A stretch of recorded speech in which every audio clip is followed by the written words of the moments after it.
नमस्कार। बोल के लब आजाद है। तेरे कार्यक्रम शुरू करने से पहले आप सबसे एक बार फिर अपील कि मेरे इस कार्यक्रम को व्हाट्सएप और एसएमएस के जरिए कम से कम अपने 5 कॉन्टैक्ट्स दोस्तों के साथ साझा कीजिए, फॉरवर्ड कीजिए, ताकि आप और हम मिलकर गोदी मीडिया के झूठे प्रोपेगेंडा को धराशायी कर सकें। आज बोल के लब आजाद है तेरे में मैं आपसे बात करने जा रहा हूं तबलीगी जमात के मुद्दे पर सुप्रीम कोर्ट ने न सिर्फ केंद्र सरकार बल्कि गोदी मीडिया को भी जो लताड़ लगाई है, और यह अपने आप में ऐतिहासिक है। मगर उससे पहले मैं आपके सामने कुछ तथ्य रखना चाहूंगा। आपके सामने ये दो चेहरे हैं, प्रकाश जावड़ेकर देश के सूचना और प्रसारण मंत्री और जेपी नड्डा बीजेपी के अध्यक्ष। क्या बीजेपी को शर्म नहीं आती कि हर तरह का फर्जीवाड़ा करने वाले पत्रकारों के साथ आप खड़े हो और इसे तुम आजादी पर, अभिव्यक्ति की आजादी पर हमले की संज्ञा दे रहे हो? अर्नब गोस्वामी रिपब्लिक चैनल का मालिक, मुंबई पुलिस के मुताबिक टीआरपी के फर्जीवाड़े में यह चैनल पकड़ा गया है। बाकायदा मुंबई पुलिस ने कई गिरफ्तारियां की हैं, यह भी बताया है कि मनी ट्रेल साबित हुआ है, पैसा का लेन देन यह साबित हुआ है। और भारतीय जनता पार्टी के नेता तो भूल जाइए, देश के सूचना और प्रसारण मंत्री इस चैनल के पक्ष में आके खड़े हो गए हैं। क्या कहा है प्रकाश जावड़ेकर ने, पढ़ के सुनाना चाहता हूं। Free press is defining feature of our democracy and a cherished ideal of the constitution. Trampling on media freedom will not be tolerated by the people of India.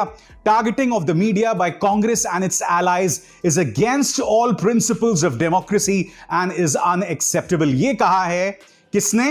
माननीय प्रकाश जावड़ेकर ने। क्या कहते हैं JP Nadda? Shooting the messenger is an art the Congress, their allies, and ecosystem have mastered. They have been unapologetic about it since the emergency. The assaults on Republic and trampling over media freedom will never be tolerated by the people of India. Nadda साहब, शर्म आती है आपको? आपने ये बात बगैर मन के अंदर ग्लानि भरे, बगैर मन के अंदर अपराध बोध भरे, आप ये बात कैसे कह सकते हैं? देश में आपातकाल नहीं है, और आप जो मीडिया के साथ कर रहे हैं वो मैं आपको आगे बताने वाला हूं। मगर दोस्तों, जो बड़ी खबर आ रही है वो सुप्रीम कोर्ट से। सुप्रीम कोर्ट में चीफ जस्टिस बोबडे साहब ने एक बहुत अहम बात कही है। उन्होंने यह बयान दिया है तबलीगी जमात के संदर्भ में। उन्होंने कहा है कि हाल के दिनों में अभिव्यक्ति की आजादी का सबसे बेजा इस्तेमाल हुआ है, और इसके लिए उन्होंने करारा प्रहार किया है मीडिया पर। उन्होंने कहा है कि जिस तरह से तबलीगी जमात को बदनाम करने की कोशिश की गई, जिस तरह से तबलीगी जमात के बारे में अनाप शनाप बातें कही गई बगैर किसी तथ्य के, बगैर किसी प्रमाण के, वो अप्रत्याशित है। और जानते हैं दोस्तों, सबसे ज्यादा दुखद बात क्या है? अदालत के अंदर जब लताड़ लगा रहे थे बोबडे साहब, और उन्होंने यह भी कहा, the top court also berated the government for having a junior officer file what it called an extremely offensive and brazen response. केंद्र सरकार को लताड़ लगाया सुप्रीम कोर्ट ने, क्या कहते हुए कि आपने एक जूनियर ऑफिसर को जो है इस्तेमाल किया यहां पर इस मुद्दे पर अपनी प्रतिक्रिया देने के लिए। और केंद्र कल भी गोदी मीडिया को डिफेंड कर रही थी, उनके झूठ को डिफेंड कर रही थी। इस खबर के मुताबिक the centre has defended the media in this case and said in its response to the Supreme Court that there was no instance of bad reporting. यानी कि खराब रिपोर्टिंग की एक भी मिसाल सामने नहीं है। आपको शर्म आती है? कुछ देर पहले हमने देखा जेपी नड्डा साहब और प्रकाश जावड़ेकर टीआरपी में फर्जीवाड़ा करने वाले एक शख्स, बकौल मुंबई पुलिस, टीआरपी में फर्जीवाड़ा करने वाले एक शख्स को डिफेंड कर रहे थे।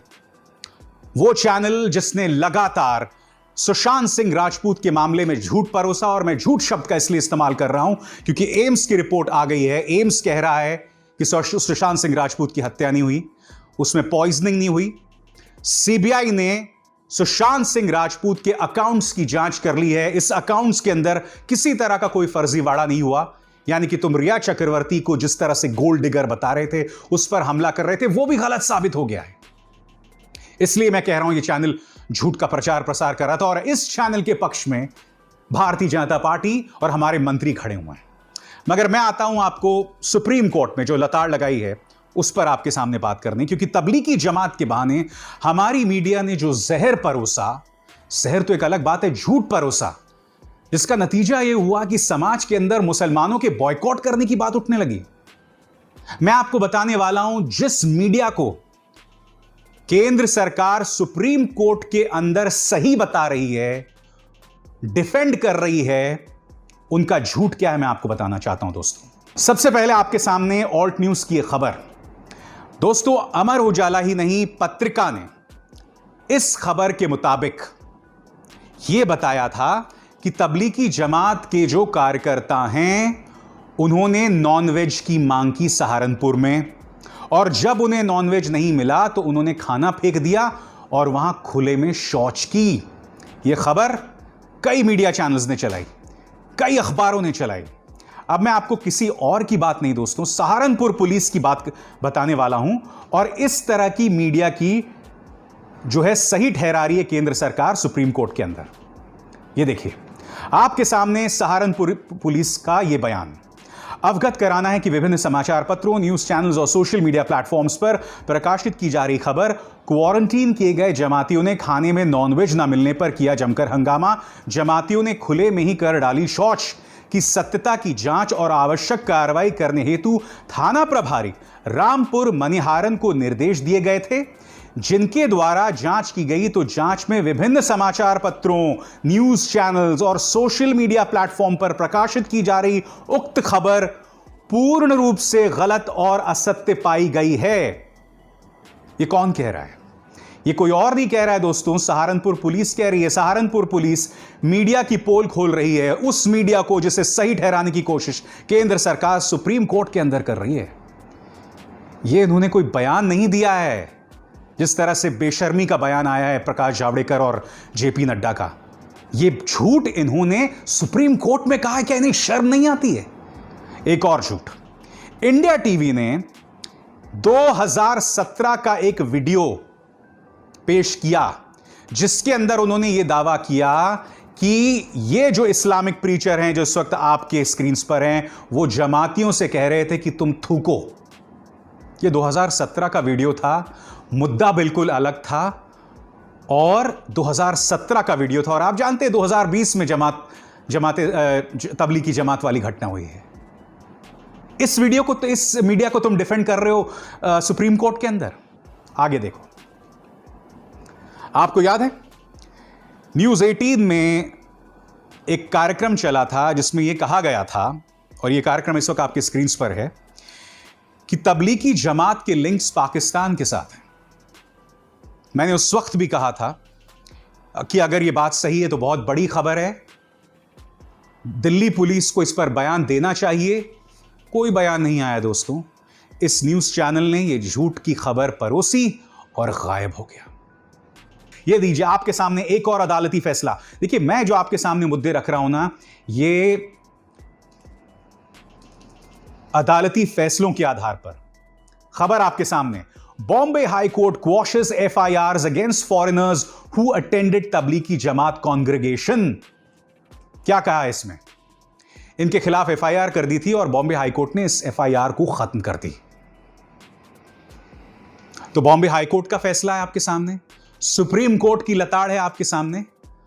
और यह सवाल आप कभी नहीं पूछेंगे सरकार से कि जब मुंबई पुलिस तबलीगी जमात को इजाजत नहीं दे सकती है मार्च के महीने में समारोह करने की, तो हमारे गृह मंत्रालय ने, क्योंकि देखिए दिल्ली पुलिस आता है गृह मंत्रालय के अंदर, गृह मंत्रालय में मंत्री कौन है? अमित शाह हैं। तो दिल्ली पुलिस ने क्यों इजाजत दी? और जिस निजामुद्दीन ने तबलीगी जमात का यह मरकज हो रहा था, उसके ठीक साथ में पुलिस स्टेशन है। तुमने क्या किया भाई? इस पुलिस को तुम लताड़ नहीं लगाओगे, मीडिया के झूठ को तुम डिफेंड करोगे। वाकई इनको शर्म नहीं आती। और सबसे दुख की बात यह है दोस्तों, सबसे डर की बात यह है कि जिस मीडिया को ये सरकार टारगेट कर रही है ना, कार्यक्रम के शुरू में क्या कहा था मैंने आपको? बयान सुनाए थे मैंने जेपी नड्डा के और प्रकाश जावड़ेकर। ये दोनों क्या कह रहे थे कि मीडिया की आजादी पर हमला है। अब मैं आपको बताने वाला हूं दोस्तों, मीडिया के साथ इन्होंने क्या किया है। देखिए, और ये मिसाल कहीं और की नहीं, उत्तर प्रदेश की है। आपके स्क्रीन पर दोस्तों यह खबर है, रविंद्र सक्सेना जो कि सीतापुर में, उत्तर प्रदेश के सीतापुर जिले में क्वारंटीन सेंटर्स में जिस तरह का मिसमैनेजमेंट चल रहा है, जिस तरह की घपलेबाजी चल रही है, इस पर इन्होंने खबर की। इनके खिलाफ उत्तर प्रदेश में एफआईआर दर्ज कर दी गई, रविंद्र सक्सेना के खिलाफ। बताइए ना, कुछ देर पहले आप मीडिया की आजादी की बात कर रहे थे, तो जो लोग टीआरपी में घपला करते हैं उनके पक्ष में बीजेपी के बड़े बड़े नेता खड़े हो जाते हैं, और ये तुम कर रहे हो असली पत्रकारों के साथ। बात यहां नहीं रुकती है। पवन जायसवाल याद है आपने? पवन जायसवाल ने मिड डे मील स्कीम्स में हमारी जो मासूम बच्चियों के साथ ज्यादती हो रही है, उन्हें नमक रोटी दी जा रही खाने में, उस पर खबर की थी, उसके खिलाफ एफआईआर कर दी थी, उसका जीना मुहाल कर दिया था इन्होंने। यह खबर जो इस वक्त आपके स्क्रीन पर है, तुम्हारे पास शब्द हैं, तुम्हारे पास शब्द हैं अपने इस झूठ के लिए। और बात यहां नहीं रुकती है। आपके स्क्रीन पर यह शख्स है प्रशांत कनौजिया। कुछ दिनों पहले इन्होंने एक ट्वीट किया जो एक गलत जानकारी थी, रीट्वीट किया और बाद में उन्होंने डिलीट कर दिया। यह पत्रकार पिछले 1 महीने से जेल में है। कुछ दिनों पहले उनकी पत्नी का मेरे पास कॉल आया, जगीशा का।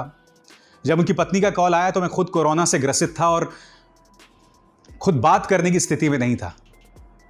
जगीशा का मैंने यह आर्टिकल वायर में पढ़ा है दोस्तों, मेरे आंखों में आंसू आ गए। किस तरह से प्रशांत कनौजिया को देर रात पुलिस उठाकर ले गई, और अब ट्वीट के लिए जो उन्होंने डिलीट कर दिया, ऐसा नहीं कि वो ट्वीट अभी भी है, डिलीट कर दिया, उस ट्वीट के लिए आदमी जेल में है। और हमारे सामने ढेरों मिसालें उन पत्रकारों की जो समाज में जहर फैलाते हैं, जो मैंने अभी अभी आपको दी मिसालें। ढेरों मिसालें हैं, झूठी खबरें प्रसारित करते हैं, प्रचार करते हैं वो लोग, उन पर कोई एक्शन नहीं।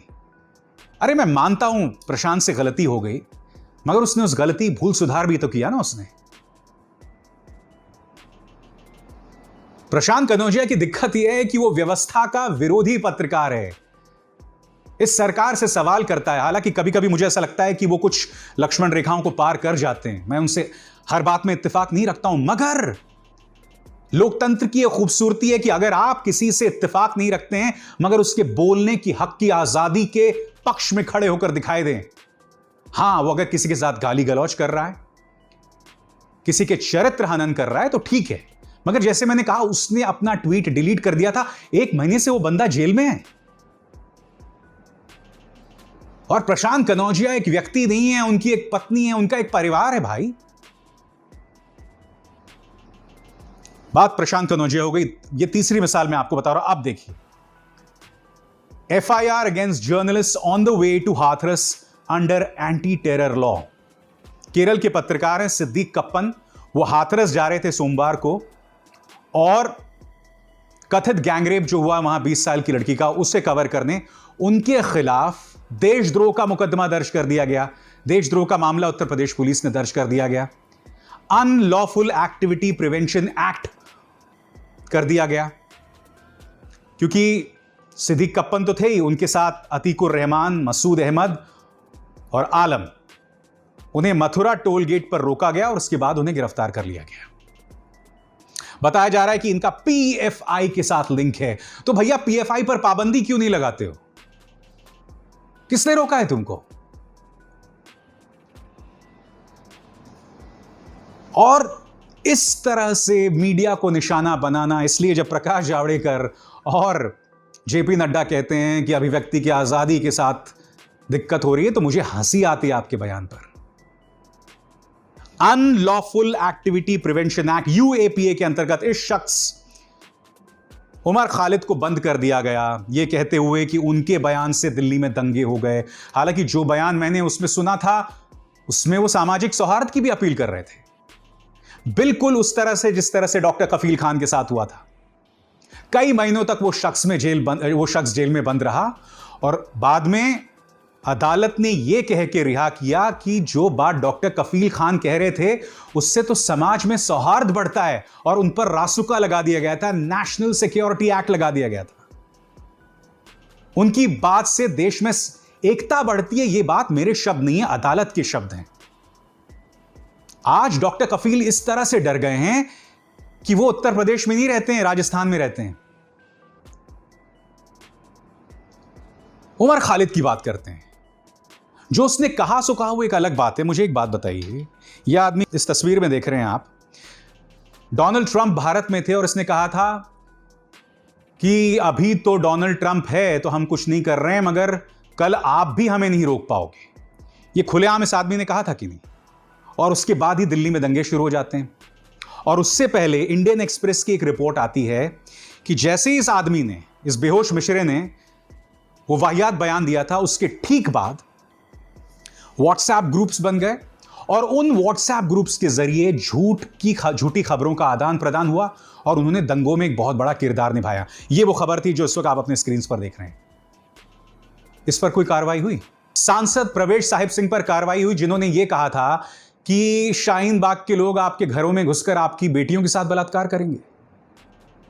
इतना वाहियात बेतुका बयान। समाज में क्या ये दंगे नहीं फैला रहे हैं? अनुराग ठाकुर वित्त राज्य मंत्री बोल रहे थे, वो नारे लगवा रहे थे कि देश के गद्दारों को गोली मारो। इन पर इनका जिक्र है कहीं चार्जशीट में?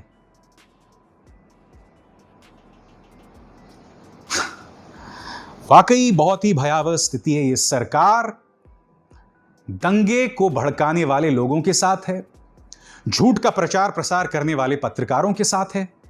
और जो आज मैंने आपको तमाम बातें बताई हैं, ये मेरे दिमाग की उपज नहीं है, ये supreme court, Bombay high court के फैसलों की बुनियाद पर मैंने आपसे कहा है।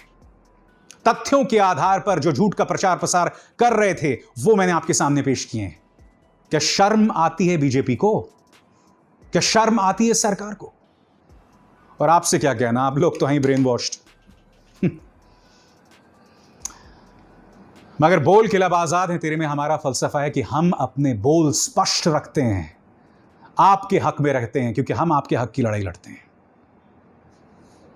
नमस्कार।